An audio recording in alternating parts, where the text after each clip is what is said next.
In an isolated cemetery in Panama's Darien province, migrants who die crossing the most treacherous segment of their journey toward the United States are buried with a plasticized card containing what little information is available about them in case one day someone comes looking. On a recent afternoon, white-suited workers laid to rest 15 sets of remains in a long trench at the back of the cemetery.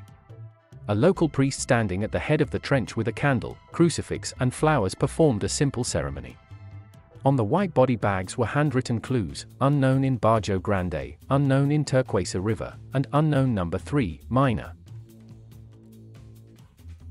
So far this year, Panama has recovered at least 50 sets of remains from migrants crossing the Darien Gap, a number officials believe is only a portion of those who died in the dense, lawless jungle.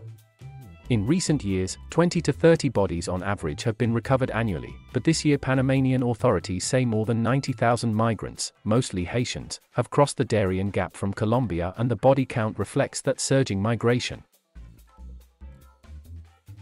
That number is a minimum quantity of the human remains there are along the whole route, said José Vicente Pachá, director of Panama's Forensic Sciences Institute. Many of them die of natural causes. For example, a heart attack. They fall and no one attends to them. They stay there, or they are assaulted, or the water's current comes and takes the bodies that end up floating along the river's edge.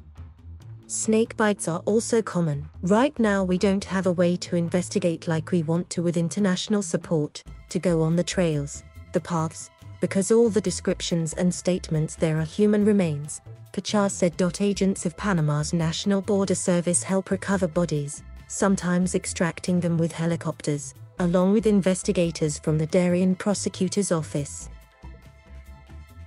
But the recovery is only the first challenge facing investigators. The bodies are often badly decomposed in the high humidity environment or partially eaten by animals. Those who may have witnessed a death, being migrants themselves, keep going and are not around to assist in identifications.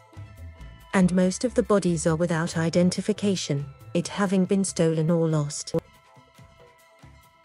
Julio Vergara, Darien Province's top prosecutor, says that even when migrants report a death, when we do the recovery and are going to corroborate the facts, the migrants who reported it have unfortunately continued on their route.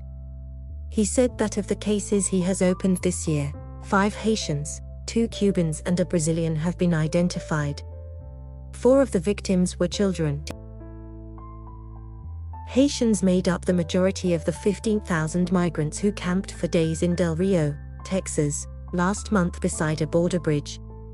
The U.S. has deported thousands of them to Haiti. In Panama, much of the identification work falls to Pachá's staff at the morgue in Panama City. If possible, they fingerprint the victims, create dental records and try to determine a cause of death. All of that information is entered into a database.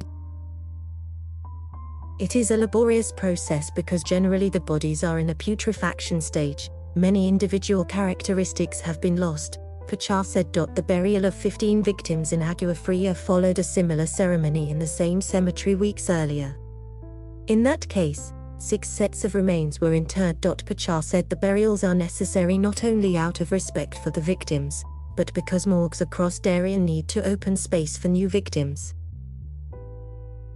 If someone comes later who wants to take the remains of their loved one, we have a way to tell them, here they are, Pachá said. Vergara said that so far a family had claimed the body of a Cuban migrant and relatives of another non-Latin American migrant confirmed the identity so the person could be buried in Panama according to the family's customs and religious beliefs. Among the most recent burials was a fetus that Vergara said a Haitian woman had delivered to authorities in a bag.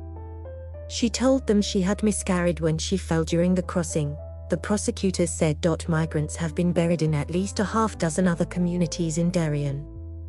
The burials have caused resentment in some indigenous communities where locals do not want the migrants buried in their cemeteries. There had been rumblings in Agua Fria as well, so a local leader asked Reverend Delgado Diamond, who performed the burial ceremony, to address the matter in his homily during Mass at the local church. The day after the burials, farther down the potholed highway that leads deeper into Darien, more than 800 migrants, mostly Haitian, got off boats in the Chukunak River that had carried them out of the jungle and joined nearly 300 already waiting in a migrant camp. Many boarded government buses that would drive them across Panama to a camp near the border with Costa Rica. Izaris Shiley, a 34-year-old from Haiti, remained shaken by his ordeal in Darien Gap.